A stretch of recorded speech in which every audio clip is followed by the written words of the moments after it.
सर्वमङ्गलमाङ्गल्ये शिवे सर्वार्थसाधिके शरण्ये त्र्यम्बके गौरी नारायणी नमोस्तुते। जय माता दी दोस्तों, स्वागत है आप सभी का एक बार फिर से। माँ जगदम्बा आप व आपके परिवार पर अपनी कृपा दृष्टि सदा सर्वदा बनाए रखें।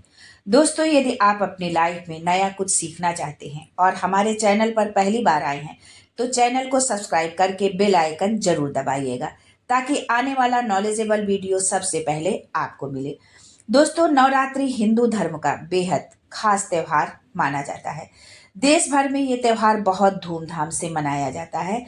इस साल शारदीय नवरात्रि 3 अक्टूबर से शुरू हो रही है और 11 अक्टूबर को महानवमी के उत्सव के साथ समाप्त हो जाएगी। इन दिनों में माँ दुर्गा के जो है 9 रूपों का जो है अलग अलग माता रानी के 9 रूपों का, उनके 9 अवतारों की पूजा करने से लेकर 9 दिन के व्रत रखने तक भक्त देवी का आशीर्वाद पाने के लिए कई अनुष्ठान करते हैं। ऐसा माना जाता है कि माँ दुर्गा के 9 रूपों की अलग अलग रंगों से पूजा करने से माँ का आशीर्वाद मिलता है। इन रंगों का ध्यान रखते हुए पूजा विधि का पालन करने से घर परिवार में समृद्धि और खुशहाली आती है। इसके अलावा इस उत्सव को मनाने के लिए लोग 9 कलर ऑफ नवरात्रि के 9 रंग के अनुसार अपने घर के मंदिर की सजावट भी करते हैं। नवरात्रि का भारतीय घरों में विशेष महत्व होता है। देश के अलग अलग हिस्सों में नवरात्रि को अलग अलग तरीके से मनाया जाता है। हालांकि इस त्योहार को मनाने की सबसे खास वजह देवी काली या देवी दुर्गा की विजय का उत्सव है। नवरात्रि को पुरुष और महिलाएं 9 दिनों तक उपवास करते हैं, नए नए कपड़े पहनते हैं और दोस्तों और परिवारों से मिलने जाते हैं, अपने परिवारजनों से, अपने दोस्तों से मिलते हैं। महिलाएं नवरात्रि मनाने के दौरान खाने पीने के तरह तरह के जो है सात्विक पकवान बनाती हैं। दोस्तों, नवरात्रि में हर दिन किसी एक रंग में सजना संवरना बेहद खास माना जाता है।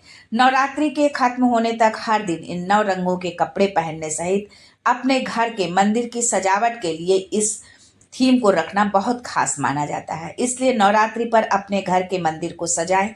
नवरात्रि रंग के अनुसार हर दिन अलग अलग रंग के कपड़े पहनना ना भूलें। साथ ही 9 दिनों में माता को 9 तरह के भोग भी आप जरूर अर्पण करें। इससे माता बहुत प्रसन्न होती हैं और अपने भक्त को अपना आशीर्वाद प्रदान करती हैं। तो दोस्तों, आगे बढ़ने से पहले हम आपसे रिक्वेस्ट करते हैं कि वीडियो को लाइक करिएगा, दोस्तों को शेयर कर दीजिएगा और अगर आपने अभी तक चैनल को सब्सक्राइब नहीं किया है तो चैनल को सब्सक्राइब करके बेल आइकन जरूर दबाइएगा। तो आइए जानते हैं कि 9 दिनों में कौन से 9 रंग के कपड़े पहने और 9 दिन के 9 भोग क्या है, ये हम जानते हैं।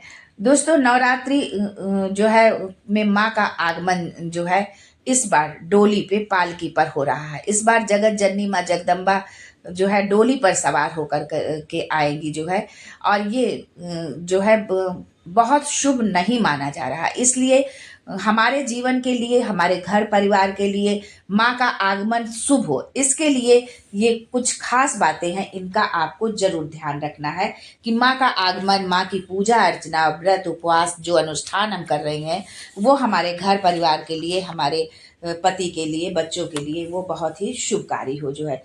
दोस्तों, नवरात्रि का पहला दिन माता शैलपुत्री को समर्पित होता है। देवी दुर्गा ने पार्वती के स्वरूप में हिमालय जी के घर जन्म लिया था, जिस वजह से देवी का नाम शैलपुत्री पड़ा था। देवी के इस रूप से जीवन में पर्वत के समान धन समृद्धि आती है। माँ शैलपुत्री के एक तरफ त्रिशूल और दूसरी तरफ कमल है। उनके सिर के पीछे आधा चांद है। यदि आप ध्यान से उनकी प्रार्थना करते हैं तो जो है, जो भी उनकी प्रार्थना ध्यान से करता है तो उसके जीवन में अच्छे बदलाव आते हैं, सकारात्मक चेंजेस आते हैं।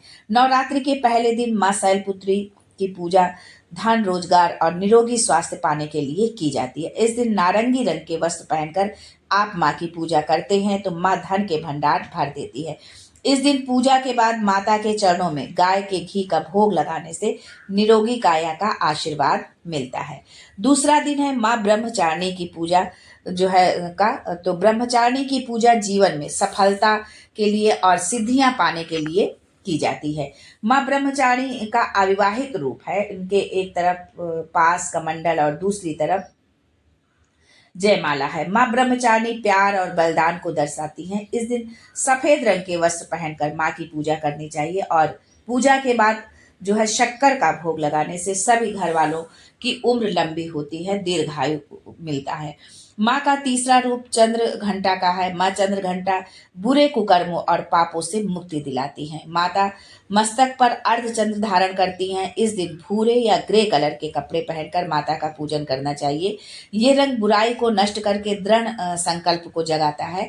इनकी पूजा से जीवन में सकारात्मकता आती है। माँ चंद्र घंटा को दूध से बनी मिठाई या खीर का भोग लगाकर ब्राह्मणों को खिलाने से वे सभी दुखों को दूर करती हैं। नवरात्रि के चौथे दिन माँ कुष्मांडा की पूजा की जाती है। इस दिन रॉयल ब्लू रंग के कपड़े पहनकर माँ की पूजा की जाती है। माँ कुष्मांडा की पूजा करने से हमारे जीवन के जो है दुख दूर होते हैं, हमारे जीवन में जो कष्ट है वो दूर होते हैं। माँ कुष्मांडा को सिद्धि की देवी भी कहा जाता है। इनको जो है मालपुआ का भोग लगाने और मंदिर में बांटने से जो है माता खुश होकर जो है बुद्धि देती हैं, जो है हमारी जो है बुद्धि में वृद्धि करती हैं। नवरात्रि के पांचवें दिन माँ स्कंद माता की आराधना की जाती है। माता के 4 हाथ और 3 आंखें हैं। भगवान कार्तिकेय की माता है देवी स्कंद माता। इस दिन पीला वस्त्र पहनकर केले का भोग लगाने से आप हमेशा स्वस्थ और निरोगी रहेंगे। नवरात्रि के छठवें दिन माँ कात्यायनी की पूजा की जाती है। उनके 4 हाथ हैं, साथ ही वो हाथ जो है बाघ की सवारी करती हैं माँ कात्यायनी और उनके हाथ में तलवार है। माँ कात्यायनी की पूजा करने से बीमारी और भय दूर होती हैं। इस दिन हरे रंग के कपड़े पहनकर पूजा करनी चाहिए और पूजा के बाद शहद का भोग लगाना चाहिए माता को। इससे माता बहुत प्रसन्न होती हैं, जीवन में मिठास भरती हैं। नवरात्रि का 7वां दिन माँ कालरात्रि को समर्पित है। देवी का यह रूप सबसे आक्रामक है। देवी के इस रूप से दुश्मन दूर भागते हैं। इस दिन भूरे रंग के कपड़े पहनकर पूजा करने से जीवन के आर्थिक कष्ट दूर होते हैं। पूजा के बाद गुड़ का भोग लगाने से अचानक आने वाले संकट दूर हो जाते हैं। नवरात्रि के 8वें दिन माँ गौरी की पूजा अर्चना की जाती है। इस दिन पूजा गुलाबी रंग के वस्त्र पहनकर करना चाहिए। माता महागौरी के पूजन से जीवन के सभी दुख दरिद्रता से जो है मुक्ति मिलती है। माता अपनी कृपा बरसाती हैं अपने भक्तों पर। साथ ही श्रद्धा पूर्वक अर्चना करने से निसंतानों को संतान सुख मिलता है। माँ महागौरी जीवन को धन धान्य स्वास्थ्य नाम ऐश्वर्य और सभी तरह की खुशहाली से भर देती हैं। देवी के इस रूप की पूजा के बाद नारियल का भोग लगाना चाहिए और नारियल का दान भी करना चाहिए। नारियल से बनी कोई मिठाई का भी आप भोग लगा सकते हैं। नवरात्रि का 9वां और आखिरी दिन माँ सिद्धदात्री के पूजन के लिए होता है। माँ सिद्धदात्री को ये दिन समर्पित होता है। माता सिद्धदात्री कमल के आसन पर विराजमान है। माँ सिद्धदात्री की पूजा से हमारे जीवन में सभी सिद्धियां आती हैं। नवरात्रि के आखिरी दिन बैंगनी रंग के कपड़े पहनकर माता का पूजन करना चाहिए। माँ सिद्धदात्री को तिल का भोग लगाने से अनहोनी से छुटकारा मिलता है। यदि जीवन में कोई जो है बुरी घटना हमारे साथ घटित होनी है, कुछ बुरा होना है, तो उससे हम जो है छुटकारा पाते हैं। दोस्तों, माता रानी के पसंदीदा रंग के वस्त्र पहनकर माँ का मनपसंद भोग जरूर अर्पित करें और माँ का आशीर्वाद पाएं। माता रानी आप सभी को की हर मनोकामना पूरी करे। इसी कामना के साथ आज के लिए बस इतना ही। मिलते हैं अगले वीडियो में एक नई जानकारी के साथ। तब तक के लिए जय माता दी and thanks for watching my video.